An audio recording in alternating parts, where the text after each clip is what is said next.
Quand vous lisez comme ça, Christ est scellé. Voilà. Mais il faut que ce sceau qui a scellé Christ soit brisé. C'est pour ça la voix de septième ange nous parle de trois choses. Paul a parlé. Donc tu peux lire parce que tu as étudié.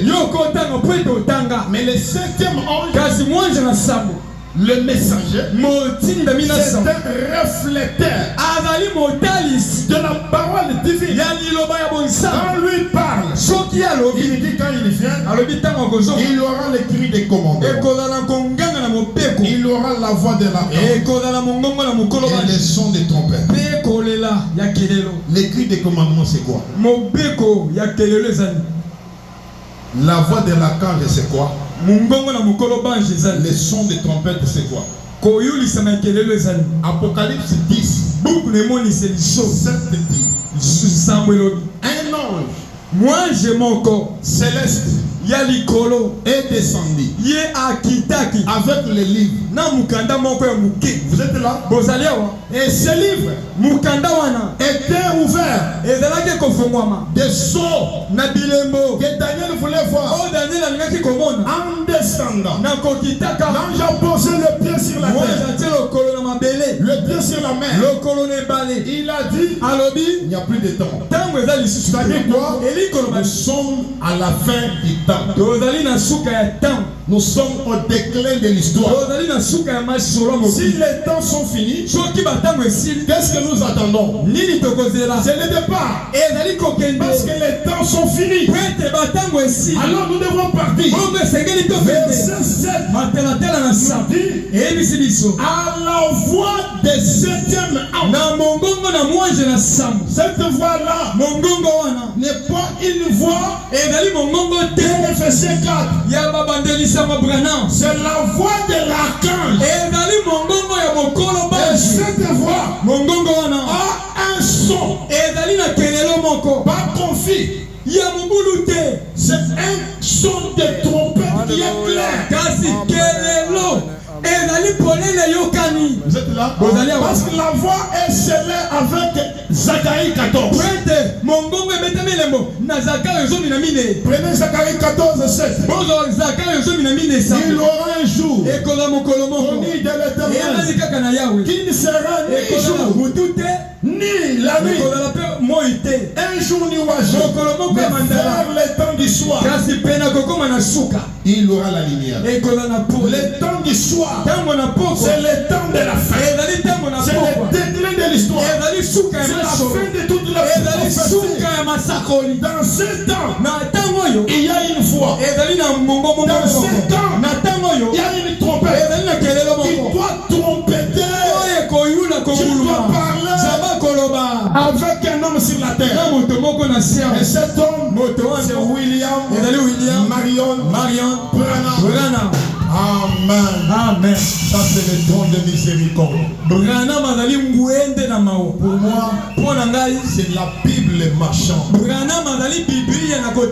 En d'autres termes, c'est l'interprète. Nous venons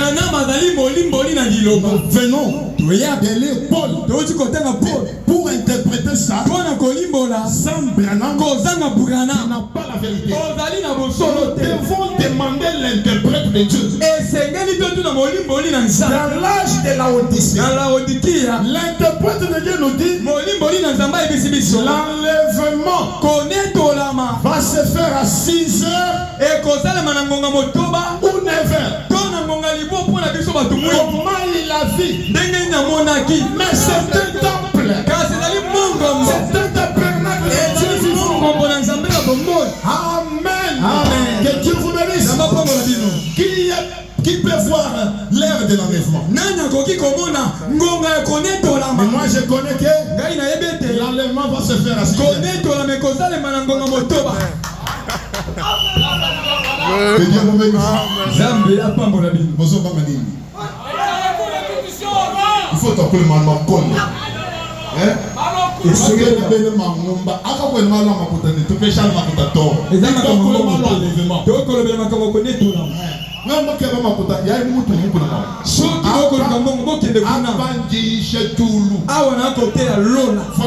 C'est ça la rédemption totale.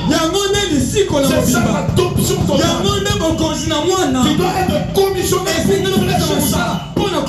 Voilà ce que je parle. Je connais que j'irai au ciel. Un certain hiver.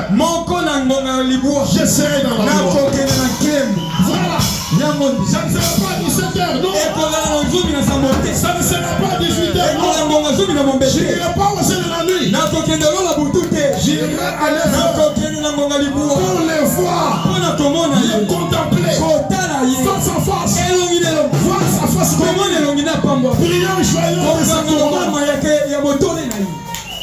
Ce n'est pas des choses imaginaires. C'est l'interprète de Dieu.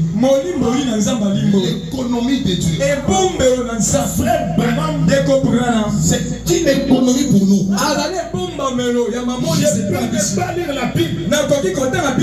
Mais la Bible est interprétée. Si tu lis la Bible, ça reste encore scellé. Amen. Amen. La Bible est scellée. On va lire. Mais c'est scellé. Il faut une interprétation. C'est pour ça quand le maître est venu, il leur a dit le moqueur là. Il a dit au moqueur, le fils de l'homme est déjà sur la terre. L'air vient.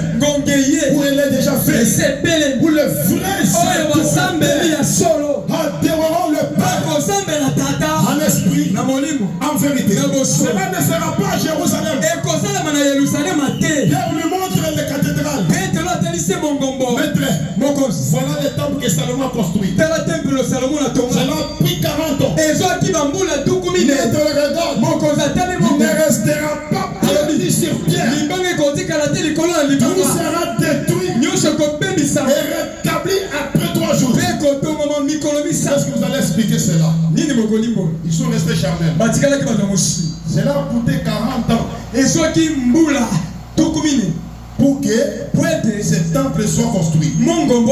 Lui dit, ça sera détruit. Peut-être Pierre pouvait dire qu'à mettre commence à mentir ou bien quoi. Écoutez, Branham dit, tout prédestiné croit la parole. Dieu n'a pas besoin d'interpréter. Il dit, un prédestiné ou un élu, quand il voit la parole confirmée, pour lui c'est le signe. Il dit quand il voit quelqu'un tourner la salle, tourner les doigts au auditoire, c'est un signe. Comme il a fait chez Abraham, pour le prédestiné, même la chasse que cet homme a fait, c'est la parole. Pour le prédestiné, même son mensonge, ça devient la parole. Parce que j'ai vu la parole de mon jour confirmée dans un homme qui vous dit maintenant je prends tout le monde sous mon contrôle. Ce n'est pas votre frère Branham, c'est le Seigneur Jésus-Christ. Et c'est ça la manifestation. C'est pour cela les disciples déjà ont dit, Maître, on nous dit qu'Élie doit venir. À l'époque, Élie était déjà venu 3 fois. Élie doit venir. Il était déjà venu 3 fois. Mais il doit venir 5 fois. Vous êtes ici. Élie était déjà venu 3 fois. La question on lui a posée, on nous dit qu'Élie doit venir.